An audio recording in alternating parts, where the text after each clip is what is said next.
A planet on the brink of death. A tyrant in the skies.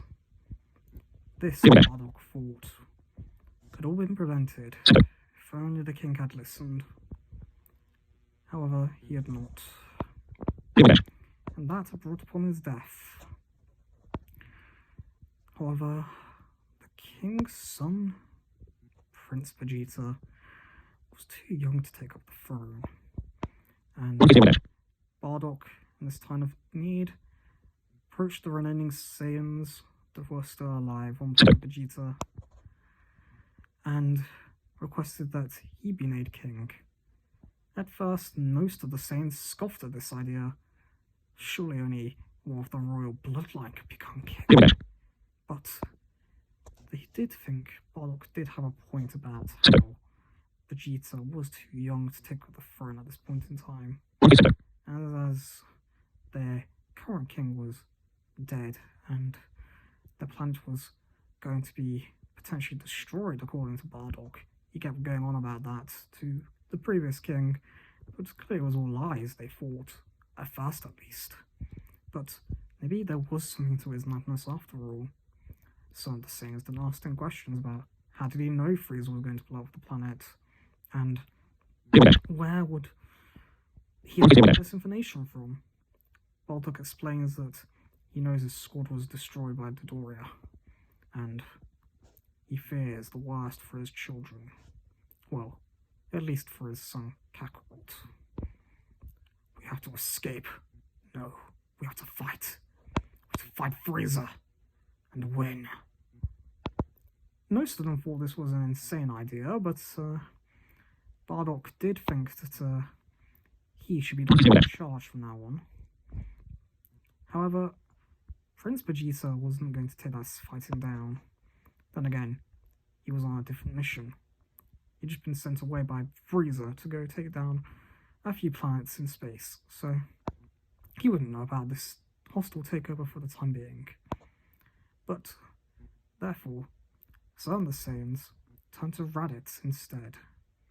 He should be our king, they said. Both said Raditz and Bardock. Me? King? King of all of you?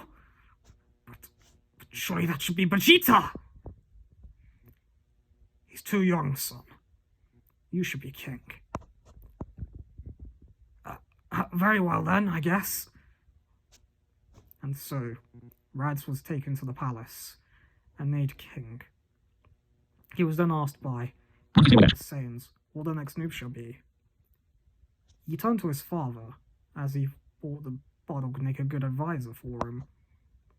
Well, father, what shall we do? Shall we attack Frieza? Bardock nodded. Raditz then commanded an entire army of Saiyans to prepare for an incoming battle with Frieza's army. A few days passed, and then Frieza's spaceship hurled in the lower atmosphere of planet Vegeta. All the Saiyans hurled up into the atmosphere, ready to fight under their new king. Men, I value your lives, said Raditz. Let's make sure that Frieza is dead. Frieza saw the Saiyans outside and simply ordered his soldiers to attack. However, he did not expect that the Saiyans would be able to handle themselves, and killed the majority of his army. Zaba and the Dodoria then came out, and the Saiyans had a little bit of trouble with this, but thanks to Bardock and Raditz's efforts, after having trained for a couple of days, they've been able to defeat them both easily.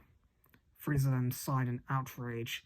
He didn't have the Ginyu Force this time to help him out, so he had to leave his hover cart and exit the ship to deal with these pests himself. My, the Saiyans have definitely gotten a bit uppity lately. But what are you about your king and prince? He cried. Don't worry, I've sent him away, so he'll be spared. But I can't say the rest for you. Fool! I am the king now! Cried Raditz in outrage. What? Said Frieza, in confusion. Oh, Raditz, is it? I'm sure even if you do survive, that Vegeta won't be thrilled about finding that out. That his kingdom had been taken over by a... what was it he called you? Oh yes, a low-class warrior. You will leave my son out of this! Cried Bardock. Oh, don't worry. I'll save him for last. Frieza then came down and beat every single Saiyan within an inch of their lives. However, they did not give in very easily.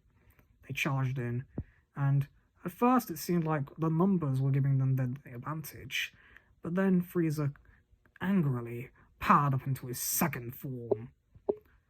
This then caused the Saiyans to be on the up guard.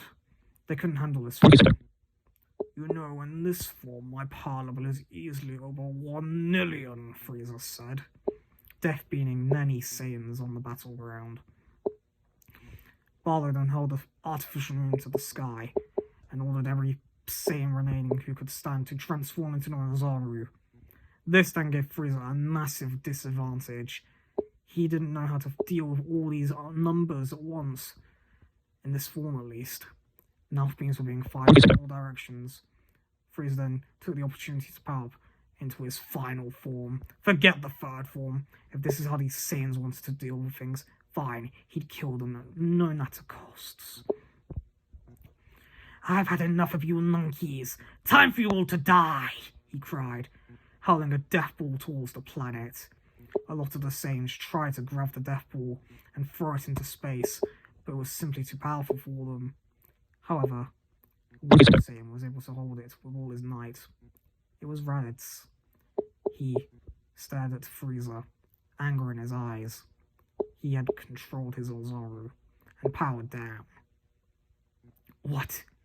What is that transformation? Cried Frieza. Is it a... No, it looks different to the legends. But it's also not what Lord Beerus said it would be. I'm Raditz, and you will die here now, Frieza. I'm not sure this new power is, but I will use it to kill you, no matter the costs, cried Raditz. And he then was able to gain the upper hand to a certain extent for Frieza in his final form. He was able to beat down the Emperor for a while, but then Frieza cried out, your power not be impressive, Raditz, was it? But you see, I've been holding back all my power. What? Cried the Saiyans. I'll show you 100% of my full power, cried Frieza. He then transformed into his 100% state, and now not even the power of the Reds could handle Frieza.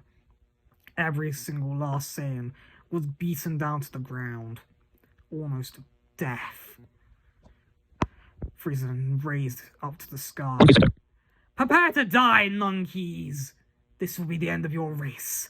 Your prince won't even know what happened. I'll tell them that it was just a bunch of meteors that hit your planet, and you all simply got caught in the crossfire. He then held a supernova and blasted at the planet. This time none of the Saiyans could stop it. Bardock didn't realize this is what the time foreseers were talking about when he'd been given his powers to see the future. He'd be only simply able to see his planet's fate, but not be able to control it or change it. And as his planet was being destroyed, he simply screamed out his son's name, Kakarot! As his planet was being destroyed, and their new king gone.